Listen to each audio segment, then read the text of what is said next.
अस्सलाम वालेकुम नाज़रीन, आप देख रहे हैं स्टेट क्राफ्ट और मैं हूं सैयद मुजम्मिल शाह। नाज़रीन, सैलाब की सूरत हाल की बात करें तो इस वक्त सुबह पंजाब में सूरत हाल बदस्तूर अच्छी नहीं। तीनों दरियाओं दरियाए चनाब, रावी और सतलुज पर पानी का दबाव मौजूद है। NDMA ने अगले चंद दिनों में मजीद मूसलाधार बारिशों की भी प्रिडिक्शन कर दी है, जिससे न सिर्फ सैलाबी सूरत हाल में मजीद शिद्दत आएगी बल्कि अर्बन फ्लडिंग का ख़तरा भी होगा। अब तक के नुकसानात की बात करें तो सूबे भर में 30 से ज़्यादा जानें ज़ाया हो चुकी हैं, 20 लाख अफराद मुतासर हो चुके हैं। माली नुकसान की बात करें तो शायद इसका प्रॉपर एस्टिमेशन तो पानी उतरने के बाद पता चलेगा, लेकिन ये अंदाज़ा लगाना मुश्किल नहीं कि यह नुकसान 2010 या 2022 में आने वाले सैलाबों से कतन कम नहीं होगा, जिसमें मुआशी नुकसानात का एस्टिमेशन 10 से 30 बिलियन डॉलर्स के दरमियान था। अब इस साल ये नुकसान कितनी मालियत का है यह हमें आने वाले दिनों में मालूम होगा, लेकिन इस क्राइसिस को डिफेंड करने के लिए दो बड़े आर्ग्यूमेंट सुनने को मिल रहे हैं। एक तो ये कि मौसमियाती तब्दीली की वजह से मानसून की गैर मामूली बारिशें हुईं, और दूसरा पड़ोसी मुल्क इंडिया ने पानी छोड़ दिया। लेकिन यहाँ पर बताने वाले ये नहीं बताते कि इस माहौलियाती तब्दीली से एक अहम जुज़ मौसमियाती बदइंतज़ामी का भी जुड़ा है, जिसमें तजावुज़ात से लेकर जंगलात की कटाई तक तमाम अवामिल शामिल हैं। 1947 में मुल्क में जंगलात 33% हिस्से पर मुश्तमिल थे, जो 2015 की रिपोर्ट में 2.9% तक बताए जाते हैं। दरियाओं के नेचुरल रास्तों पर जो तजावुज़ात बनाई गईं वो रूडा वर्सेस निजी हाउसिंग स्कीमों की डिबेट पर सुनी जा सकती है, जिस पर हुकूमत खामोश तमाशाई का किरदार अदा कर रही है। और अगर क्लाइमेट चेंज को मोरद इल्ज़ाम ठहराना है तो क्या हमारी इसके लिए तैयारी ना हो पाना भी एक बैड गवर्नेंस नहीं? क्योंकि अगर हिस्ट्री देखें तो सैलाबों का ये फिनोमेना कतन नया नहीं है। 1950, 1973, 1976, 1992 और फिर सन 2010, फिर 2022 और हालिया 2025 का सैलाब हम देख रहे हैं।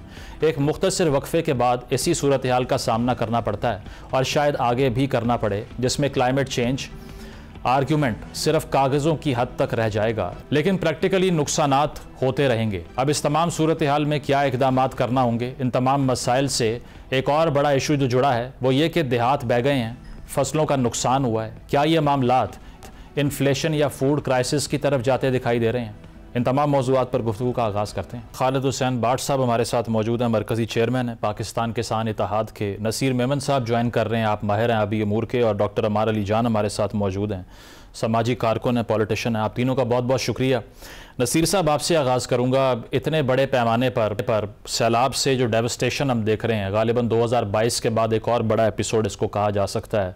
लाखों लोग बेघर हो चुके हैं, तकरीबन 20 लाख अफराद के मुतासर होने का नंबर हम सुन रहे हैं, और जो इसका मुआशी नुकसान है उसका तो तखमीना लगाने का भी अभी गालिबन वक्त नहीं है।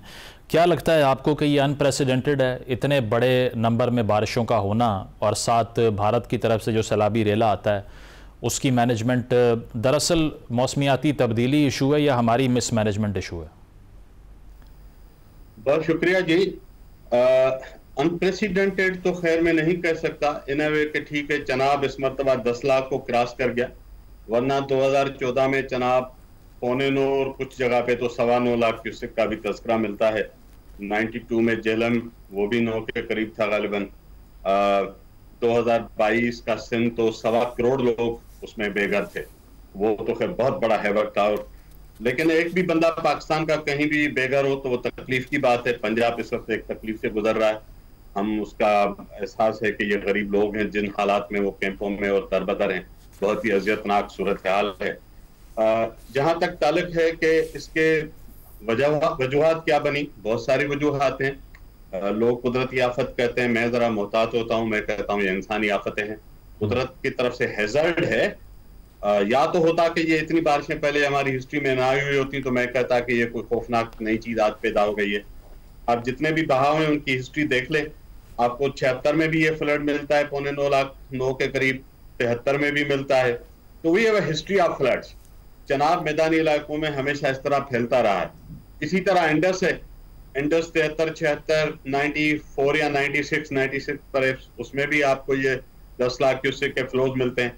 तो यस, क्लाइमेट चेंज के असरात जरूर हैं, उससे कोई इनकार नहीं है, लेकिन सब कुछ कुदरत के खाते में डाल के या क्लाउड बस्ट कह के या क्लाइमेट चेंज कह के हम जरा पनाह भी ले लेते हैं, हमारे हुक्मरान खास तौर पे, कि जी क्या करें, देखें कोई कहता है कुदरत का अजाब है, कोई कहता है जी क्लाइमेट चेंज है।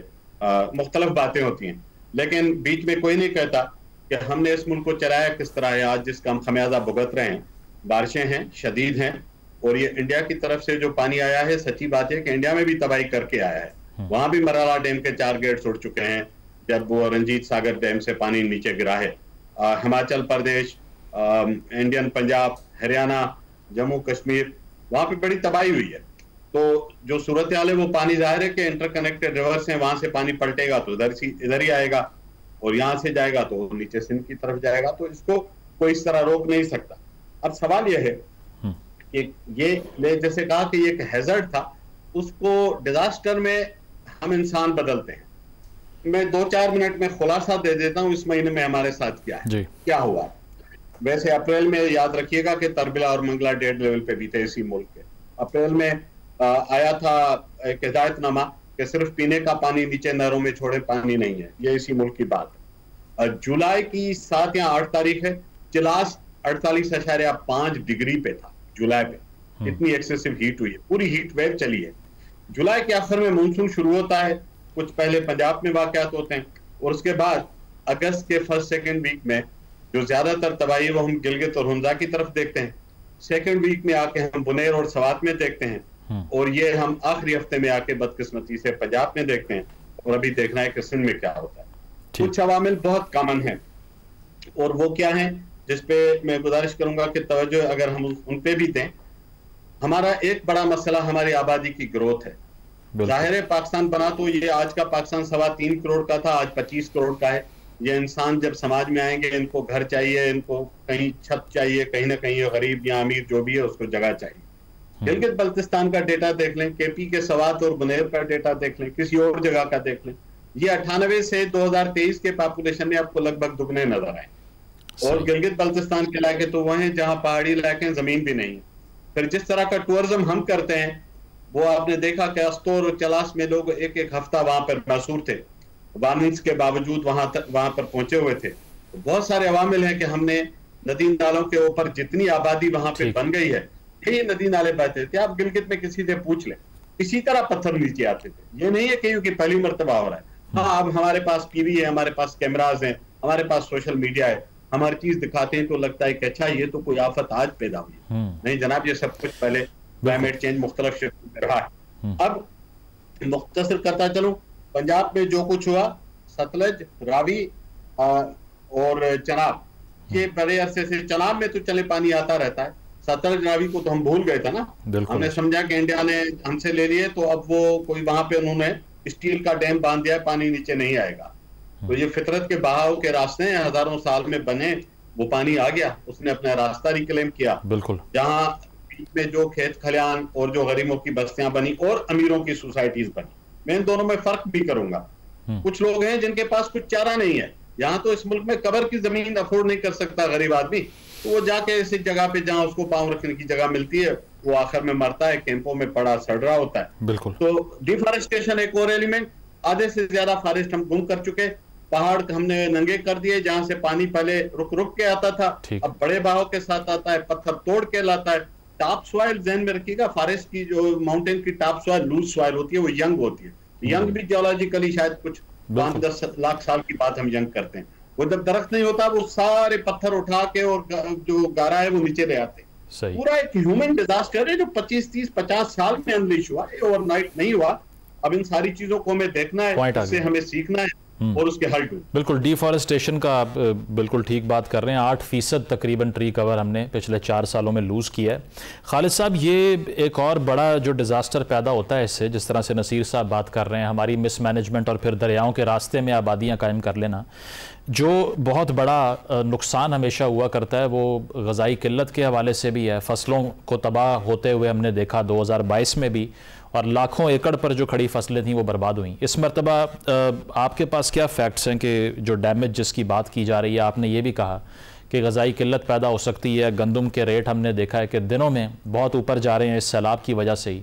तो क्या इसके लिए हम तैयार नहीं थे कि कोई ऐसा मैकेनिज़्म बनाते कि हमारी फसलों को बचाया जाता, कोई मैंग्रोव्स उगाते या कोई ऐसा मैकेनिज़्म होता जिससे ग़ज़ाई किल्लत पाकिस्तान में पैदा ना होती? तो एहतजाज की बातें एक तरफ, ये जो करंट सैलाब हम देख रहे हैं अभी, फसलों को और ज़राअत को किस तरह मुतासिर किया इसने? बहुत शुक्रिया। सबसे पहले तो मैं आपको ये बताना चाहता हूँ कि ये जो गंदम का इशू आप बता रहे हैं कि गंदम का रेट बहुत ऊपर बढ़ गया, उसका सबसे बड़ा मसला ये है कि जो 2002 साल पिछले साल जो गंदम किसानों से खरीदी नहीं गई, उसके हवाले से कि क्योंकि गंदम पहले गवर्नमेंट, फेडरल गवर्नमेंट अपील करती थी कि किसानों गंदम काश्तकारों में बाहर से मंगवानी पड़ती है। जब हमने गंदम काश्त कर ली तो गवर्नमेंट पंजाब ने पहले कहा कि नहीं खरीदेंगे, फिर इस साल तो तीनों सूबों ने गंदम नहीं खरीदी, जिससे गंदम हमारे जो किसान थे उन्होंने 15 से 20% गंदम कम काश्त की, क्योंकि उनको 2023 में लॉस हो गया था, फिर उन्होंने 2024 में कम काश्त की। और 2024-25 का ये हालात है कि गवर्नमेंट खुद डिसाइड करती रही कि हम आपको रेट देंगे, लेकिन गंदम हमारी 1800, 1900 और आखिरी 2000 में बिक रही थी, क्योंकि गंदम खरीदने वाला कोई नहीं था, क्योंकि गवर्नमेंट पंजाब, पास्को और सूबाई गवर्नमेंट ने खरीदी नहीं, जिससे ये हुआ कि किसानों के पास रह गई, कुछ माफिया ने खरीद ली। तो अब एकदम जो 25-30% शॉर्टेज थी, उसका ये रिजल्ट आया कि गंदम एक हफ्ते में 3500 रुपए पे रेट चला गया। आज कराची की मार्केट है, वो जो एक बोरी है वो 9000 पे चली गई है, बल्कि ये मेरे देखने में ये 10, 15, 20 दिन 4000 को भी क्रॉस कर जाएगी, क्योंकि अब सूबाई या फेडरल गवर्नमेंट का कंट्रोल ही खत्म हो गया, क्योंकि उसने स्टॉक किया नहीं है, ना उसने स्टोरेज में रखी है। गंदम उस किसान के पास कुछ पड़ी है, कुछ माफिया ने खरीद के अपने पास स्टॉक कर ली है, तो वो अपनी मर्जी से बेचेंगे। और फिर गवर्नमेंट ने खुद कहा किसानों को कि हमने डीरेगुलेट कर दिया, आप जहां चाहें बेचें, रखें, जो करें, आपकी किस्मत है। लेकिन आज 2 दिन पहले सूबाई गवर्नमेंट ने, सूबा पंजाब ने सूबाबंदी कर दी कि आप सूबा से बाहर नहीं ले जा सकते। तो हम 2 साल पहले यही अपील कर रहे थे, यही एहतजाज कर रहे थे कि खुदा के वास्ते इस मुल्क पर रहम करें, ग़िज़ाई किल्लत पैदा हो जाएगी अगर आपने गंदम को कंट्रोल ना किया। तो वो अभी ये तो सैलाब से पहले हो गया, सैलाब के बाद तो अभी जो हमने गंदम काश्त करनी है वो 1-1.5 महीना रह गया। अगर ये पानी इसी तरह खड़ा रहा और हम अगली गंदम काश्त ना कर सके, वो तो फसल कभी 7 महीने बाकी है। ये तो पुरानी गंदम की मैं बात कर रहा हूं। बाकी जो आज आपने सैलाब की बात की, आप यकीन करें कि इस टाइम तक सतलुज, रावी और चिनाब पे 25 से 30 लाख, अभी मेरे दोस्त बता रहे, किसान हमारे चिनौर से रिपोर्टें आ रही थी कि जो चिनौर तो बिल्कुल ही डूब गया, जंग, इसी तरह भावलपुर, भावलनगर, आरफ वाला, ये बुरे वाला पूरी पट्टी जहां कॉटन का एरिया था, जो कॉटन बिल्कुल तैयार थी, वो बिल्कुल इस एकड़ पे खत्म होगी। राइस हमारा रेडी था, वो खत्म हो गया। इस तरह मकई की काश्त थी, सब्जियां थी, 20 से 25 लाख एकड़ पे खड़ी फसलें तबाह हो गई। और 3 से 4 हजार जो हमारे देहात थे, और कम से कम बस्तियों का भी ये नाम नहीं ले रहे, वो भी 3 से 4 हजार बस्तियां हैं जहां छोटे 15-20 घर बसते हैं, वो सफा हस्ती से मिट गई हैं। और गवर्नमेंट तो अभी सिर्फ जो मेन पॉइंट पे जा रही है, अभी जो दरिया के ऊपर जितनी तबाही हुई है वहां तो कोई लोग पहुंचे नहीं। हम अपनी मदद आपके तहत जो पीछे गांव बैठे हैं वो अपने लोगों को सपोर्ट कर रहे हैं, पीछे लेके आ रहे हैं, खाने दे रहे हैं। तो ये जो तबाही है इसके असरात तो बाकी हैं। जो 2 साल पहले गवर्नमेंटों ने नाकस पॉलिसी की वजह से जो गंदम का था, उसका रिजल्ट अभी आ रहा है। ठीक, मतलब ये जो बताया जा रहा है अभी कि 30 से 35 हज़ार गाँव जो हैं वो सैलाब की नज़र हो चुके हैं। इसके रिजल्ट्स अगले साल तक हम देखेंगे। हमारे ये एक तो इशू एनवायरनमेंट का जो क्लाइमेट चेंज, नहीं 35,000 नहीं 3500 सर, 3500। अच्छा सही, मेरे पास जो फैक्ट्स हैं वो 30 से 35 हज़ार कहते हैं। ठीक है, मैं काउंटर चेक कर लेता हूँ इसको। हमारा इसकी पॉलिटिकल साइड क्या है, क्योंकि क्लाइमेट चेंज का तो आर्ग्यूमेंट हो जाता है, लेकिन जो अशराफिया पाकिस्तान के अंदर है, अब इस पर मुसद्दिक मलिक साहब ये बात कर रहे हैं कि जो ताकतवर शख्सियात हैं उनके रिजॉर्ट्स बचाने के लिए बहुत सी बस्तियां तबाह कर दी गई। फिर रूडा का प्रोजेक्ट जिस पर आप भी बहुत बात कर चुके हैं, उस पर हमने देखा ex prime minister Imran Khan साहब ने यह कहा था कि रावी तो अब नाला बन जाएगा, यहाँ तो पानी आएगा नहीं, इसलिए यहाँ नया लाहौर बनाएंगे हम। और उस पर आप देख लीजिए कि निजी सोसाइटी भी वहाँ पर जो मौजूद थी, कितनी बर्बादी तबाही हुई और लोगों की सारी ज़िंदगी की जमा पूंजी भी उसमें बर्बाद हो गई। सवात के अंदर भी हमने इलीगल कंस्ट्रक्शन का इशू देखा है कि उसकी वजह से हर साल वहाँ बर्बादी होती है। डिफॉरेस्टेशन, टिम्बर माफिया, विल नहीं है, पोलिटिकल विल नहीं है हमारी, या कैपेसिटी नहीं है। जमील अभी जो बात कर रहे थे किसान इत्तेहाद के रहनुमा भी और नसीम मेमन साहब भी, वो बड़ी इंटरेस्टिंग चीज है। आप ये नोटिस करें कि ये जो बात जो अभी हम आपको तज्जिया देंगे, ये तज्जिया इस वक्त ऑपोजिशन भी दे रही है, ये तज्जिया आपके जर्नलिस्ट भी दे रहे हैं, ये तज्जिया गवर्नमेंट के मिनिस्टर भी दे रहे हैं। यानी ख्वाजा आसिफ साहब भी ये बात करते हैं, मुसद्दिक मलिक साहब भी बात करते हैं। रूडा की आपने मिसाल दी, रूडा में हमने तो बहुत वहां काम किया किसानों के साथ। पहले उनसे जमीनें छीनी जा रही थी, जब उन्हें मारपीट उनकी हो रही थी तो ये कहा जा रहा था ये एनवायरनमेंट के लिए हो रहा है, हम बचा लेंगे जी, हम माहौलियात को बचा लेंगे, दरियाओं को बचा लेंगे, एग्रीकल्चर से बेहतर हो जाएगा, किसान की अगर कुर्बानी देंगे तो ये कोई नया एक फलसफा आया था कि जमीनें छीनने से, किसानों की जमीनें छीनने से, उस पर हाउसिंग सोसाइटियां बनाने से वहां ज़राअत बेहतर हो जाएगी। तो उस वक्त ऑपोजिशन जो अब हुकूमत है वो हमारे साथ होते थे, ये सब इनकलाबी थे, ये सब धरनों में हमारे साथ होते थे, ये इनके हमारे बाद इनकी तकरीरें होती थी और ये कहते थे कि पहला काम जो हम करेंगे आके इक़्तिदार में, वो जो खान साहब प्रोजेक्ट कर रहे हैं हम उसको रोक देंगे। आज एक तो जब ये आए हैं पावर में 2022 में, तो उसके बाद तो फौरन इन्होंने इसको रूडा को भी गो हेड दिया, बाकी भी जितनी भी आपकी सोसाइटियां थी उनको गो हेड दिया। हम इन्हें याद दिलाते रहे कि जी आप तो बड़े इनकलाबी थे, ये क्या हुआ? तो फिर ये निजी महफिलों में यही बात होती थी कि जी बेबस है। अब टीवी पे आके मिनिस्टर कह रहे हैं कि जी हम बेबस हैं, यहाँ पे सवात में भी वहां पे इलीगल सेटलमेंट्स हैं, हाउसिंग सोसाइटियों का राज है। बीच में एक मिनिस्टर साहब हैं जो कभी वो शुगर माफिया की बात करते हैं, कभी वो गंदुक माफिया की बात करते हैं। यानी ये इससे साबित ये होता है कि पाकिस्तान की जो पॉलिटिकल इकोनॉमी है, यहाँ की जो सियासत है, मईशत है, उस पे एक माफिया काबिज है। कहने का मकसद यह है कि यहाँ पे जिसे हम कहते हैं एलीट कैप्चर, एक छोटे से तबके का टोटल कंट्रोल है। और उसका जब कंट्रोल आ जाता है डेवलपमेंट के मॉडल पे, तरक्की के मॉडल पे, उन्होंने एक तरक्की का मॉडल दिया है, उन्होंने पैदावार बेहतर नहीं करनी, उन्होंने ज़राअत बेहतर नहीं करनी, उन्होंने कोई डीप सीक नहीं बनाना, कोई एआई की रेवोल्यूशन नहीं करनी, कोई कंप्यूटर साइंस की रेवोल्यूशन नहीं करनी। उन्होंने सीधा सीधा देखना है कि यार ये दरिया है कब्जा करो, ये पहाड़ है कब्जा करो, ये मिनरल्स हैं कब्जा करो। हर वो जो एक शॉर्ट टर्मिज्म है हमारी पूरी एक डेवलपमेंटल पॉलिसी की, उसकी वजह से आपको ये मामला नजर आ रहे हैं। और उसमें लूट मार तो हो सकती है, लेकिन आपको कोई बेहतर तरक्की का मॉडल नहीं मिल सकता। जिन ममालिक ने मगरिब में, मशरिक में जिन्होंने भी तरक्की की है, वो कोई आपके जो नेचुरल रिसोर्सेज हैं उन पे कब्जा करके नहीं की, ज़राअत को तबाह करके नहीं की। हाउसिंग सोसाइटियां कभी ऐसे तारीख में कहीं नहीं हुआ कि हाउसिंग सोसाइटियों की वजह से कोई मुल्क तरक्की करे। आप जीटी रोड पे लाहौर से इस्लामाबाद से वापस आ जाएं, आपको कोई इश्तिहार किसी और चीज का मिलेगा ही नहीं। हर जगह हाउसिंग सोसाइटी। आपके नौजवान, किसी नौजवान से पूछ लें, वो कोई नोबेल प्राइज नहीं जीतना चाहता, वो साइंसदान नहीं बनना चाहता, बड़ा कोई मुफक्कर नहीं बनना चाहता। हाँ भी है कि रियल एस्टेट में कोई प्लॉट मिल जाए, कोई हाउसिंग सोसाइटी में कोई शेयर मिल जाए। हम एक टोटल एक इस तरह की एक रुख हमारी सिमत ये हो चुकी है जिसमें ना सिर्फ मईशत तबाह होगी, बल्कि अब हमें नजर आ रहा है कि हम अपने माहौलियात को इस हद तक तबाह कर रहे हैं कि हमारा कुदरत के साथ हमने मुकाबलेबाजी शुरू कर दी है। ठीक है, प्रोग्राम में एक ब्रेक शामिल करते हैं, ब्रेक के बाद वापस आएंगे। Stay with us.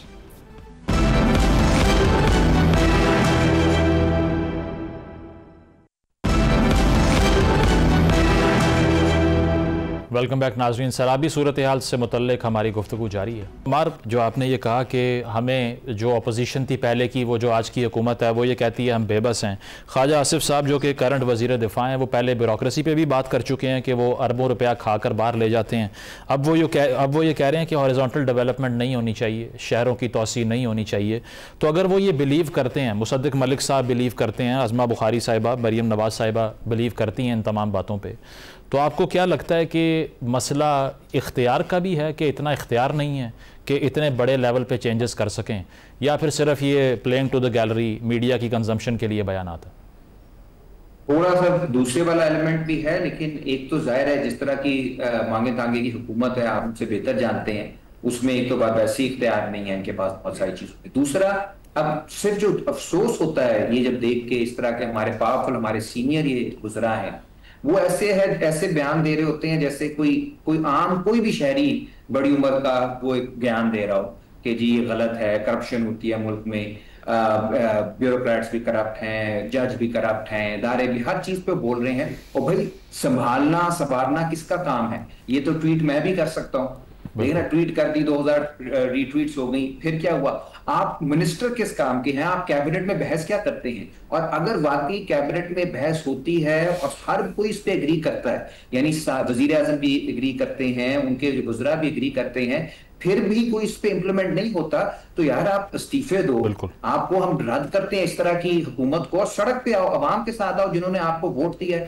ताकि कोई मामला भी हो। यहाँ तो ये भी सवाल है कि वोट उन्हें मिला भी था कि नहीं, लेकिन दूसरा सवाल यह है कि इस तरह की बेबसी जो है जब वो आपके लीडरान में होगी, गुजरान में होगी, तो आम शहरी फिर बेचारा दुआई कर सकता है, दबाव से देने वाला तो कोई नहीं बचा। बिल्कुल, अगर इख्तियार नहीं है तो फिर आपके पास इक़्तिदार भी नहीं होना चाहिए। आर्गूमेंट बिल्कुल ठीक है आपका। नसीर साहब मुझे ये बताएं, ये एक लायानी बहस चल जाती है जब भी सैलाब आता है, सोशल मीडिया पे आप देख रहे होंगे, बहुत क्लीशेड बात है, लेकिन बहुत से लोग ये कहना शुरू कर देते हैं कि आज अगर कालाबाग डैम होता तो ये सब ना हो रहा होता। मुझे तो समझ नहीं आती कि वो कैसे प्रिवेंट करता है इस डिज़ास्टर को। ज़रा इसको तो डीबंक करें कि ये डैम्स अगर बने होते सैलाब ना आते, ये बात ठीक है या गलत है? सर, ये हमारा कौमी मशगला है कि जब भी बारिश और सैलाब आए, एक तो हमने क्या किया है, हमने हर जमीन को प्लाट बना दिया, हर दरख्त को टिम्बर बना दिया, हर सैलाब को डैम बना दिया। ये हमारा ख्वाहिश है, क्योंकि उसमें कंक्रीट है, उसमें ठेके हैं, उसमें प्रोक्योरमेंट है, उसमें कंसल्टेंसीज हैं। तो ये एक मशगला है। अब आइए मैं कहानी कहाँ से शुरू करूँ। 2022 में कहा गया कि कालाबाग डैम होता तो सैलाब ना आता। भाई सैलाब आया गोरखपुर से, बलूचिस्तान की तरफ से, कीरथर रेंज से, और वहां पे पड़ी शदीद बारिशें सिंध में। कहाँ कालाबाग डैम, कहाँ सिंध और बलूचिस्तान का पानी। अब इस साल पे आ जाइए, कहा गया कि जी डैम होता, वही बात कही गई। आप जरा दो चीजें फैक्टर्स देख लें, सादा सी फिजिक्स की बात करते हैं। कालाबाग डैम की जो लोकेशन है म्यांवाली की, वो मराला से 300 किलोमीटर के फासले पे है, जो चनाब का पहला दरिया है। हवाई फिजाई रास्ता, जमीनी नहीं बता रहा, 300 किलोमीटर दूर। और इन दोनों के जो एलिवेशन के लेवल्स हैं, कालाबाग डैम 30 मीटर उससे ऊंचा है। ठीक। और अगर बलोकी को बेंचमार्क बनाए रावई को, तो कालाबाग डैम की साइट उससे 80 मीटर ऊंची है। तो कोई मतलब मैं इस पे क्या बात करूं यार, हर मर्ज की दवा कालाबाग डैम है भाई। वो एक तरफ ईस्टर्न रिवर्स कालाबाग डैम रहा आपका, दूसरी तरफ दुनिया के, कोई सेंस नहीं है इसमें। अच्छा आ जाए इस पे डिबेट करें कि ये जो 3 सतलुज, रावी और इस मर्तबा आया है चनाब से, कहा गया जी इधर डैम्स होते, बता दीजिए कहाँ पे डैम्स होते। क्या कोई प्लेन्स में डैम बनाता है? दुनिया में डैम बनते हैं आपके रॉकी एरियाज में, जहाँ पहाड़ होते हैं।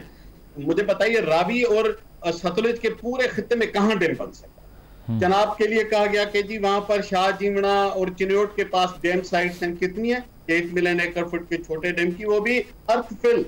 आप अर्थफिल डैम बनाएंगे, किसी से पूछें कि 10 मिलियन एकड़ आपके 10 लाख क्यूसेक का जब फ्लो उसके पास टकराएगा, यकीन करें किसी आधे इंजीनियर से पूछ लें, वो उसके क्या हशर कर देगा उस स्ट्रक्चर का।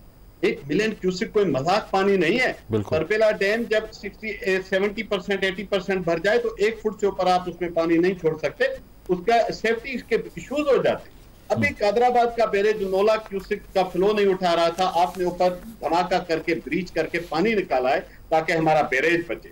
उसी से आप 100 किलोमीटर नीचे आप बना रहे थे शाहजीवड़ा चिन्योट के डैम। बताइए उनका क्या असर होता है 1 मिलियन क्यूसेक फीट के पानी का? क्या कैसे वो सस्टेन कर दे 1 मिलियन एकड़ फुट के डैम? तो सादा सी यार अकल इस्तेमाल करने हमारे दोस्त। देखें बारिशों का, सैलाबों के हल और जगह पर हैं। आप दरियाई रास्ते खाली नहीं करेंगे, दरिया का रास्ता खुद वो दरिया बनाएगा, और फिर हम मातम करते फिरेंगे कि हमारे पास डैम्स होते हैं। मेरी गुजारिश है कि इस सूरत हाल में किसी डैम ने हमारी कोई मदद नहीं करनी थी। जहां पे बिगाड़ है, अगर घुटनों में दर्द है तो सर पे पट्टियां मत बांधिए, घुटनों का इलाज घुटनों के पास ढूंढिए। नहीं नसीर साहब, ये एक और इशू ये भी है ना कि एक तरफ हम वाटर स्कैरसिटी देखते हैं, जिस तरह आपने आगाज़ में भी ये बात की थी कि हीट वेव आ जाती है, और दूसरी तरफ या हम ओवरफ्लो होते हुए देखते हैं। इंडियन डैम्स में से भी जो पानी आ रहा है वो डैम से ही निकल के आ रहा है। तो इन दोनों सूरत हाल में ये कहा जाता है एक तरफ के पीने का पानी नहीं है। रावलपिंडी में आज से 3 महीने पहले इमरजेंसी नाफिज हुई और कहा गया कि ये जो सर्विस स्टेशन गाड़ियां धोने के लिए हैं इनको भी बंद कर दिया जाए। तो एक तरफ हम बिल्कुल स्कैरसिटी देखते हैं और एक तरफ सैलाबी सूरत हाल देखते हैं। तो इसमें फिर लॉन्ग टर्म पॉलिसी फॉर्मेशन क्या होनी चाहिए? क्या ये रिसोर्स जो आता है सैलाबी सूरत हाल के अंदर, इसको एक्सप्लॉइट कर सकते हैं, इस्तेमाल कर सकते हैं किसी तरीके से? देखिए सर, सबसे पहले तो हमें अपनी वाटर मैनेजमेंट को ओवरऑल ठीक करने की जरूरत है। हमारे पास वैसे ही 40-50% हमारे सीपेज लॉसेज हैं। आप अंदाजा करें कि 2-3 कालाबाग डैम के बराबर पानी हमारा वैसे ही सीप डाउन हो जाता है। हमारा इंफ्रास्ट्रक्चर एडिक्वेट नहीं है जो उसको संभाल सके। अभी तो इस घड़े में सुराख है, अभी तो हम उसको भर सकते हैं। हमारी फार्मिंग प्रैक्टिसेस देख लीजिए, क्या होता है, फ्लड इरिगेशन कर दो, खोल दो गेट्स, सारा पानी बहा दो, उसके नतीजे में क्या होता है कि वैसे जिससे आप 3 क्रॉप निकालते हैं आप 1 क्रॉप निकालते हैं।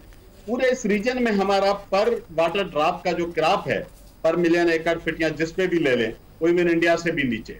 हमारी फार्मिंग प्रैक्टिसेस के इश्यूज हैं। फिर हमारा जो दरियाई निजाम है, हमने उसको आज तक समझने की कोशिश ही नहीं की। हमने समझा कि सिर्फ डैमों से ये पानी रुकेगा और हम उसको बचाएंगे। मुझे बताइए कि कोटली बैरेज से नीचे पानी जाने पे जिनको एतराज होता है, उनको पता है कि नीचे सजावल भी है, कट्टा भी है, बदीन भी है, कराची भी है, इंडस डेल्टा जो कि पाकिस्तान का डेल्टा है। इस सारे इकोसिस्टम को पानी चाहिए, ये पानी जाया नहीं। ये जो कमेंट आता है ना कि पानी जाया होता है, ये फितरी अकल के टोटली बरक्स बात है। अब आ जाइए, ये जो फ्लोज आप देख रहे हैं, अगर आप आज इस पे डैमिंग का सोच फर्ज करें, आज अगर आप डैम बनाते हैं, आपको पता है ये जो आज का फ्लो ये 38 साल बाद आया, ये कोई रोज रोज थोड़ी आपके पास सैलाब आता है। क्या आप किसी ऐसी जगह पे मोटरवे बनाएंगे जहां हफ्ते में 10 गाड़ियां गुजरती हैं? जिस दिन 10 गाड़ियां गुजरेंगी आप कहेंगे देखिए जी बहुत गाड़ियां आ गई, यहाँ तो सड़क नहीं है। तो भाई आप उसके लिए एक एनालिसिस करते हैं। डैम का एक हाइड्रोलॉजिकल एनालिसिस होता है, आपको 100 साल की हिस्ट्री के फ्लोज चाहिए, उसके बेसिस पे आपने तरबेला बनाया। अच्छा, मंगला बाय द वे 20% आज भी खाली है, जेलम के कैचमेंट हमारे पास आज भी पानी नहीं है। जहां डैम है वहां पानी नहीं है बाय द वे। आ जाइए इंडस की तरफ। इंडस आपका 25 साल के दौरान ये सिर्फ दूसरा सुपर फ्लड होगा अगर 8 लाख क्यूसेक को उर्दू से क्रॉस किया। ये नहीं है कि हर साल हमारे पास सैलाब आ रहे। बड़ा सैलाब रिवर का 2010 में आया है, उसके बाद आपके पास हार्डली इतना पानी आया है जितनी हमारी जरूरत है। हमें लगभग 100 मिलियन एकड़ फीट हमें पानी की जरूरत है। आज आप यहाँ पे डैम बनाए और 10 साल ये सैलाब नहीं आता। हमारी फ्रीक्वेंसी को भी तो देखे ना, डैम 1 साल के पानी के लिए नहीं डिजाइन होता। अगर 10 साल पानी नहीं आता उस डैम में क्या जमा करेंगे आप? वो तो रेत से भर जाएगा। तो ये लॉन्ग टर्म आपको हाइड्रोलॉजिकल स्टडीज बताती है कि आपको पानी कंजर्व किस तरह करना है, हमें पानी बचाने के और तरीके। आखिरी बात कह दूं, हमें वाटर की एफिशिएंसी बढ़ाने की जरूरत है, वो हम नहीं करते। हमारे क्रॉपिंग पैटर्न, कौन कहता है कि धान इतनी उगाए और गन्ना इतना उगाए? आप कम पानी वाली फसलों पे शिफ्ट हो जाए, ज्यादा सब्जियां, ज्यादा और कम पानी वाली फसलें उगाएं। दुनिया इस पे काम करती है, मतलब कंजम्पशन भी हम कम करें चाहिए। बिल्कुल बिल्कुल। और जो आप कह रहे हैं कि रिवर सिस्टम की जो मैनेजमेंट है वो किए बगैर ये डैम्स वाला आर्गुमेंट का फायदा नहीं है। प्रोग्राम में एक ब्रेक शामिल करेंगे, ब्रेक के बाद वापस आते हैं। Stay with us.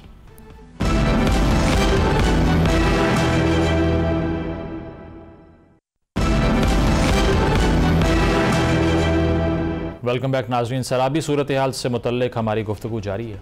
खालिद साहब, आपने रेस्क्यू सर्विसेज की भी बात की थी। आपने ये कहा कि बहुत से जगहों पे तो पहुंच भी नहीं सके रेस्क्यू ऑपरेशन के जो लोग हैं। हुकूमत ये क्लेम करती है, अज़मा बुखारी साहिबा ने ये बात की कि 7 लाख लोगों को रेस्क्यू करना कोई मजाक नहीं होता।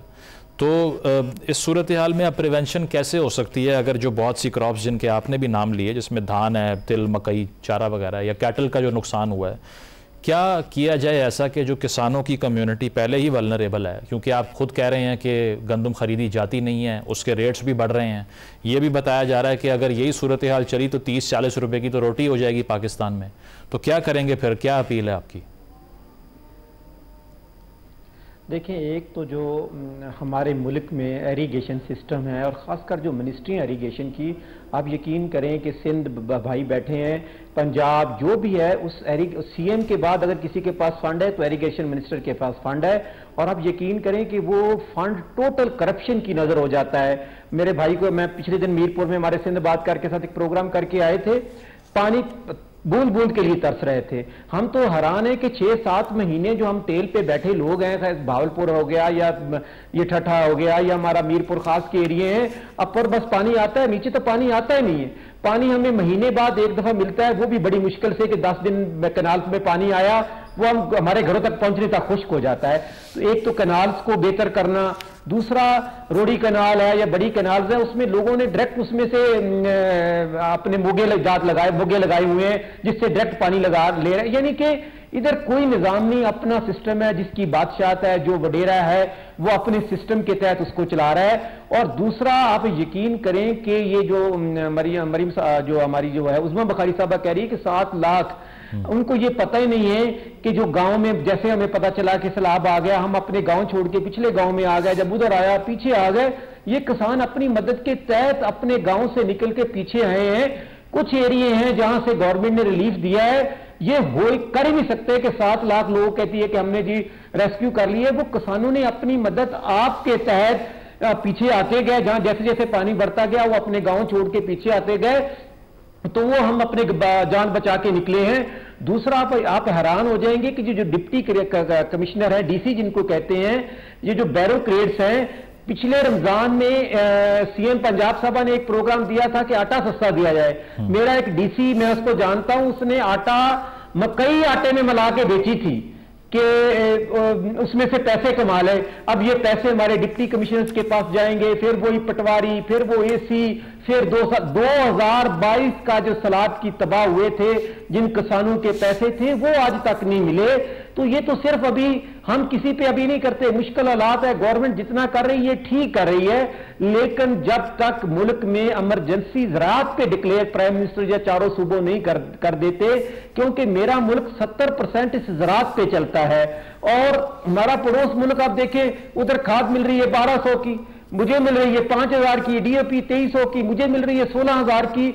हर साल खाद का, हर चीज का रेट बढ़ जाता है, लेकिन मेरी फसलों का रेट दिन ब दिन कम होता जा रहा है, क्योंकि हम कोई इतनी स्ट्रॉन्ग ताकतवर। और 7 शुगर मिल का देख लें कि 350 का गन्ना खरीदा, चीनी 100 रुपए में बनती थी, वो चीनी जो है ना इन्होंने 175 में बेची। क्योंकि पूछने वाला है, यहां जो शराफिया है, जो कुछ लोग हैं जो हर हुकूमत, अब पीटीआई की हुकूमत देख ले, शुगर मालकान चलाते थे, पीपी की हुकूमत देख ले, उनकी अपनी शुगर मिले हैं, नून लीग की हुकूमत देख ले, उनकी अपनी शुगर मिले हैं।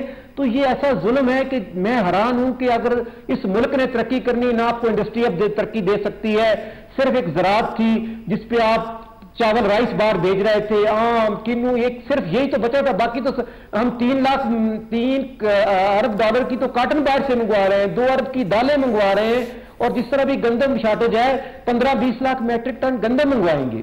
ठीक है, मतलब ये आप कह रहे हैं कि जो इमरजेंसी बेसिस के ऊपर ये इनिशिएटिव लेने चाहिए, उसका इदराक नहीं है हुकूमत को। अमार साहब, ये हमने अभी रिसेंटली जो डेवलपमेंट्स देखी हैं उसमें कॉर्पोरेट फार्मिंग में इंटरेस्ट हो गया गवर्नमेंट को, जिसमें 6 नहरों के मंसूबे का ऐलान किया गया, उस पर एहतजाज हुए और सियासत की नज़र हुआ वो सब भी। ये मसला तो प्री पार्टीशन से हम चला आता हुआ देख रहे हैं, क्योंकि ब्रिटिश एरा के अंदर ये बैराजेस बने, ये दरियाओं के रास्तों में इंडल्जेंस की हमने, एक नई लैंड ओनिंग क्लास पैदा की हमने, और आज भी वही रूलिंग क्लास का हिस्सा हैं। अब 3 पार्टियां मेन स्ट्रीम, आप जिसको मर्जी वोट दे दें, उसमें वही लैंड ओनिंग क्लास बैठी हुई है, उन्हीं के चेहरे हैं और वही सामने आ जाएंगे। तो फिर ये अवाम ने किसको वोट देना है? वो रिफॉर्म की उम्मीद किससे लगा ले? फिर ये सैलाब आना तो न्यू नॉर्मल बन चुका है ना, हर 2 साल बाद 3 साल बाद इतने बड़े लेवल पर डैमेज हो रहा है। तो ये अंदाज़ा भी है रूलिंग क्लास को पाकिस्तान में कि ये कितना जो सीवियर और बड़ा गंभीर मसला है। बिल्कुल, आपने बहुत अच्छी बात की। जो तारीखी अगर पस मंजर देखें तो ये जो ब्रिटिश ने आके यहाँ पे इंजीनियरिंग की थी दरिया पे, ये सिर्फ साइंटिफिक इंजीनियरिंग नहीं थी, इसे हम सोशल इंजीनियरिंग भी कहते हैं, यानी समाजी इंजीनियरिंग। उसमें जो बेहतरीन जमीन थी वो बड़े जागीरदारों को, उन लोगों को जो वफादार थे ब्रिटिश के, उसके साथ नीचे मज़ारे थे, उसके साथ छोटे किसान थे। तो एक पूरी हायरार्की, जिसे हम सोशल हायरार्की कहते हैं, एक तफरीक की समाज के अंदर, और उसके साथ फिर थाना था, उसके साथ कंटोनमेंट थी। तो कोई भी अगर किसी भी जागीरदार को जरूरत होती थी रियासत की तो वो रुजू कर लेता था। यानी रियासत को जिस तरह से यहाँ तश्कील किया गया वो बुनियादी तौर पे जागीरदारों के लिए और ताकतवर लोगों के लिए थी। पंजाब में भी यही हुआ, सिंध में भी हुआ, आप कह सकते हैं पूरे बरसगीर में यही मामला थे। बदकिस्मती हमारी ये है कि पाकिस्तान बनने के बाद इसके बजाय कि हम उस पूरे कॉलोनियल सिस्टम को खत्म करते, हम आज भी उस सिस्टम में रह रहे हैं, बल्कि वो मजीद खराब हो रहा है। इस वक्त तो मुझे ये महसूस होता है कि जो हमारे हुक्मरान तबकात हैं उनका कुछ ऐसी बेचैनी है उनके अंदर, जैसे उन्होंने गिव अप ही कर दिया पाकिस्तान के ऊपर, और उनका है कि शॉर्ट टर्म जितनी जल्दी आप कुछ हासिल कर सकते हो। जैसे कोई अफसर 2-3 साल के लिए किसी जगह पे पोस्ट हो जाता है, उससे होता है कि बस फौरन जितना पैसा बन सकता है वो बना लो, उस तरह की थिंकिंग है। कॉर्पोरेट फार्मिंग और 6 कनाल का प्रोजेक्ट क्या था? आप 6 कनालें इंडस से निकाल के, जो पहले ही वाटर स्ट्रेस्ड है, जिसके बारे में भी मेमन साहब ने भी बात की और दीगर साथियों ने भी बात की, वो उसके ऊपर आप मजीद नहरें लगाकर आप पैसे बनाओ। आपको थोड़ी देर के लिए, उनका प्लान था कि हम जी जो हमारे यूएई में और दीगर खलीजी रियासतें हैं वहां पे उन कंपनियों को हम बेचेंगे, यहाँ पे किसान तबाह हो जाएगा, यहाँ पे आपके माहौलियात तबाह हो जाएंगे, दरिया तबाह हो जाएंगे। ये तो फिर लेकिन आगे आने वाली नस्लों का प्रॉब्लम है। अगर मुझे थोड़े अरसे में करोड़ों अरबों रुपए कमाने का मौका मिल जाता है तो मैं क्यों हाथ से जाना दूर से। इसमें मैं एक और चीज बस ऐड कर दूं, आपने कहा फिर हमें अगर हर पार्टी के अंदर ये सारे जो जागीरदार बैठे हैं या वो लोग बैठे हैं जो इस सिस्टम से जिनको इस सिस्टम का फायदा हो रहा है, तो फिर कहां से वाकई चेंज आ सकता है? इसी खत्ते में पूरी तारीख है एक तहरीकों की, अवामी तहरीक। उसमें भगत सिंह का नाम भी आपने सुना होगा, हैदर बख्श चितोई भी हैं, उस पर राय अहमद खरल आपने उन पे एक दफा वीडियो भी की, वो भी है। इस वक्त जो 6 कनाल की तहरीक चली इतनी बड़ी, उसमें नसीम मेमन साहब भी थे, उसमें जुल्फिकार अली भुट्टो जूनियर भी थे, उन्होंने शिकस्त दी 6 कनाल को। इस वक्त फैसलाबाद के अंदर एक बहुत बड़ी तहरीक चल रही है जिसको बाबा लतीफ अंसारी चला रहे हैं, मजदूरों के लिए कम से कम तनख्वाह के लिए। वो भी सब पूरा फैसलाबाद के मजदूर जो है वो जुड़े हुए हैं। ये तहरीकें हैं, इनको मुनज़्ज़म करने से, मजबूत करने से और जोड़ने से मुल्क में मुतबादिल कायम हो सकता है, जो एक बेहतर निज़ाम को आवाम के लिए लेकर। ट्रू, क्योंकि इश्यूज़ की सियासत की तरफ भी वापस आना पड़ेगा, ना कि सिर्फ ये जो मेन स्ट्रीम डिस्कोर्स में हम देख रहे हैं जिसमें इतना बड़ा एनवायरनमेंट का इशू है और वो बिल्कुल इग्नोर हो जाता है। बहुत शुक्रिया खालिद हुसैन साहब, नसीर मेमन साहब, डॉक्टर अमार अली जान साहब हमारे साथ थे। ब्रेक शामिल करते हैं, ब्रेक के बाद वापस आएंगे। Stay with us.